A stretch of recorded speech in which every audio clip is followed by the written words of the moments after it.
बेहद ही दुखद खबर सामने आई है, जहां फोन से धमकी देने के बाद पत्रकारिता से जुड़े एक व्यक्ति की सरेआम गोली मारकर हत्या कर दी गई है।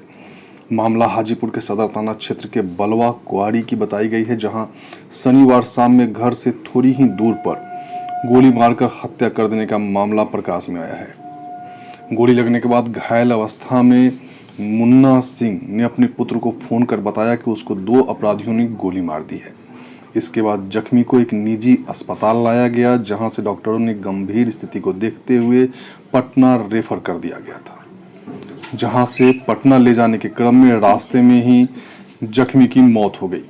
इसके बाद पोस्टमार्टम के लिए सबको सदर अस्पताल लाया गया, जहां मृतक के पुत्र युवराज ने बताया कि पिता की मौत के बाद भी उसको जान से मारने की धमकी मिल रही है। वहीं मौके पर मौजूद सदर एसडीपीओ राघव दयाल ने कहा कि पुलिस मामले की जांच में जुट गई है और बहुत जल्द अपराधियों की गिरफ्तारी के लिए छापेमारी भी की जाएगी। आइए आपको हम सुनवाते हैं एसडीपीओ राघव दयाल और मृतक के पुत्र युवराज का बयान। लेकिन उसके पहले बता दें कि मुन्ना सिंह सदर थाना क्षेत्र के बलवा कुआरी के रहने वाले थे और ये लंबे समय से पत्रकारिता से जुड़े हुए थे। कई पत्रकारों के संपर्क में थे और छोटी बड़ी खबरें जो अपने क्षेत्र की थी वो देते रहते थे। कार्रवाई हो रही है, क्या मामला है? मुन्ना सिंह है बलवा कुमारी का, करीब 40-45 वर्ष एज था उनका, और वो भुगतनी पेठिया है। उनके गांव से दक्षिण में भुगतनी पेठिया पड़ता है, करीब 1.5 किलोमीटर की दूरी पर। वहीं से वो अपने घर में करीब 7:15 बजे के आसपास में अपने मोटरसाइकिल से आ रहे थे। और भुगतनी पेठिया से उनका गांव आने का एक परिया रास्ता है और गाछी है, सघन गाछी है, गाछी होकर के ही आना है। तो गाछी में ही जैसा कि वो अपने खुद ही गोली लगने के बाद एक व्यक्ति को फ़ोन करके बताए थे कि हमको गोली मार दिया, 2 छोटा बच्चा है जो गोली मार दिया, हम गिरे हुए हैं, जल्दी आ जाओ। तो उसी पर उनका परिजन गए तो वहाँ से उठा के लाए। गाछी में वो पड़े हुए थे, वहाँ से 2 खोखा भी मिला है। 2 राउंड चक्र चलाने की बात वो भी बता रहे थे कि एक राउंड हमको नहीं लगा, दूसरे गोली लगी है। हॉस्पिटल उनको पटना लोग परिजन लोग ले गए थे, लेकिन वहाँ पर उनको मृत घोषित कर दिया था। तो उसी का फिर वहाँ से पटना से वापस उनका डेड बॉडी सदर हॉस्पिटल आ गया है। पोस्टमार्टम की प्रक्रिया की जा रही है। किसी वीडियो के वायरल होने और फिर धमकी की बात आ रही है, सब में क्या है मामला? अभी तक तो जो मामला है कुछ आपसी विवाद जैसा ही लग रहा है। देखिए अनुसंधान में क्या बात आती है, हम लोग आवेदन में क्या बना कर देते हैं, उसके बाद आगे हम लोग कार्रवाई करेंगे। घटना के बाद भी धमकी आने की बात हो रही है। अभी पुलिस के सामने क्या क्या लोग बोलते हैं, अभी तो सब असमंजस में हैं लोग और काफ़ी गमगीन हालत में हैं।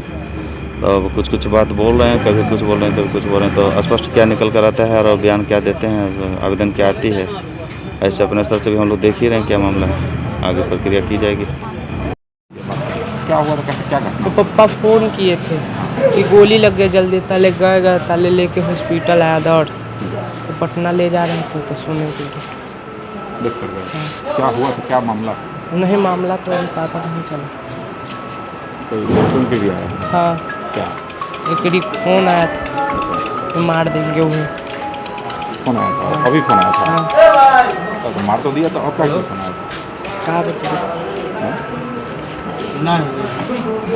क्या फोन आया था? कौन फोन किया? एगो है कोई अखिलेश पारे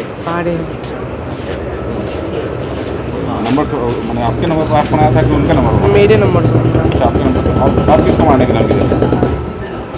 ऐसे आए भाई बोल रहा था कुछ खोजो आप। क्या पहले से भी धमकी मिल गया था क्या? हाँ किसे? कि समझा दो पप्पा के नाम पर। क्या दुश्मनी था क्या किसी तरीके? नहीं, ऐसे ही था, क्या कुछ ज़मीन का विवाद था? आस पड़ोस कहीं लोग हैं? हाँ, आस पड़ोस बगल में डेरा लेके अभी जो कोई वीडियो वायरल होने की बात आ रही थी, वो क्या था? कोई कर दे पैसा ले तो वीडियो वायरल कर दिया। कल किया। क्या नाम है तुम्हारा? युवराज।